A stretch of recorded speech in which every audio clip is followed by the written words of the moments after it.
वो लोग भूखे रह करके ज्ञान दान दे रहे हैं और बजटरी प्रोविजन का लॉलीपॉप दिखा करके हर एक बार पैसा कम दे रहे हैं। ये तो सही नहीं है, ये तो सदन को गुमराह करना हुआ महोदय। माननीय पूर्व शिक्षा मंत्री गंभीरता से सुन लें, वहाँ प्रबंधकीय नीति के तरह ही नियुक्त होते हैं, उसी के आधार पर नियुक्ति होती है।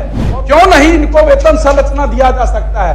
जो भी नियत वेतन संरचना हो, नियत वेतन हो, लेकिन इनको दिया जाए महोदय। इनके साथ न्याय के साथ विकास की यात्रा में ये छूट गए हैं कि सदन में जो भी मंत्री उपस्थित रहते हैं वो हमेशा गंभीर रहते हैं।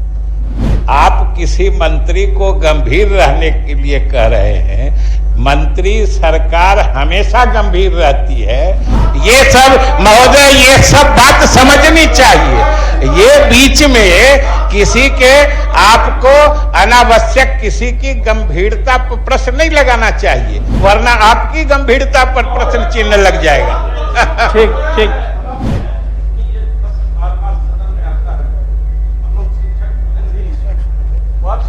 2020 से लगातार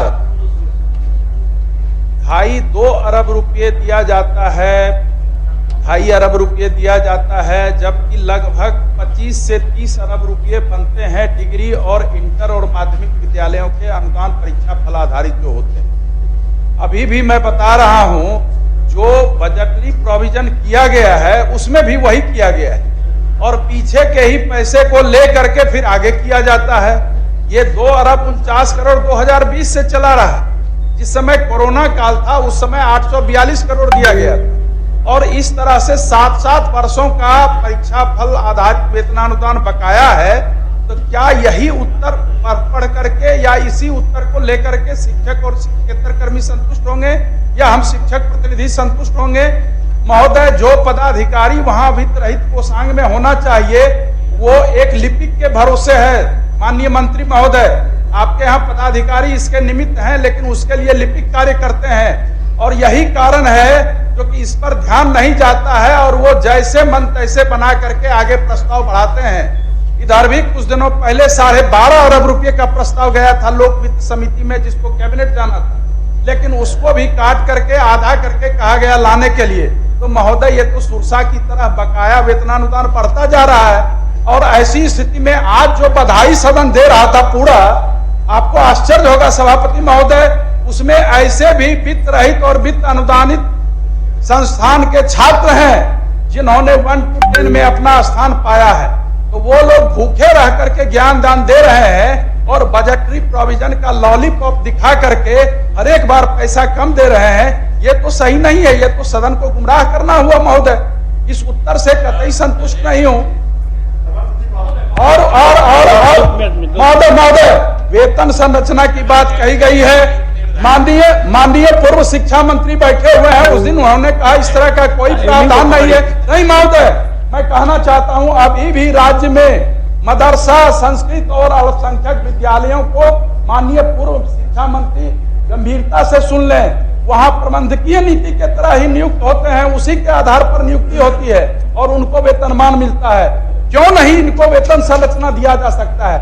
जो भी नियत वेतन संरचना हो, नियत वेतन हो, लेकिन इनको दिया जाए महोदय। इनके साथ न्याय के साथ विकास की यात्रा में ये छूट गए हैं, ये वंचित रह गए हैं, इनके साथ अन्याय हो रहा है महोदय, इसको देखना जरूरी है। मैं एक हाँ सुनिए मंत्री जी। सबसे तो पहले हम सदन को भी और माननीय सदस्य संजीव जी को भी आश्वस्त करना चाहते हैं कि सदन में जो भी मंत्री उपस्थित रहते हैं वो हमेशा गंभीर रहते हैं। आप किसी मंत्री को गंभीर रहने के लिए कह रहे हैं, मंत्री सरकार हमेशा गंभीर रहती है। आप अपनी बातों को कहते हैं और सरकार सुनती है। जैसे आपको अपनी बात कहने का अधिकार है सदस्य के रूप में, किसी खास वर्ग के प्रतिनिधि के रूप में, सरकार को भी उतना ही अधिकार है अपनी बात कहने का। तो आप कहते हैं तो सरकार जो उचित समझती है सो कहती है। और उस दिन जो मैंने कहा था आज भी कह रहा हूं, जो मैंने कहा था उससे कोई वापस लेने की बात नहीं है। और जो वित्त रहित संस्थानों के शिक्षक हैं उनके प्रति जो हमदर्दी, जो उदार चरित हम लोगों की सरकार ने, नीतीश कुमार की सरकार ने दिखाया है महोदय, वो आज तक कभी नहीं दिखाया गया था। हमने तो सिर्फ इतना ही कहा था, इसमें हमने कौन सी गलत बात कही थी जो संजीव जी को लग गया कि मंत्री को गंभीरता से सुननी चाहिए। हम संजीव जी पूरी गंभीरता से अपनी बात कह रहे हैं कि और उतना ही गंभीरता से समझ के सोच के बोल रहे हैं कि वित्त रहित संस्थानों के शिक्षक से सरकार की पूरी हमदर्दी है और इसीलिए उसको अनुदान आधारित किया गया है और वो भी अनुदान सिर्फ शिक्षकों के लिए है। ये सब महोदय, ये सब बात समझनी चाहिए। ये बीच में किसी के आपको अनावश्यक किसी की गंभीरता पर प्रश्न नहीं लगाना चाहिए, वरना आपकी गंभीरता पर प्रश्न चिन्ह लग जाएगा। ठीक, एक आदमी बोलिएगा तो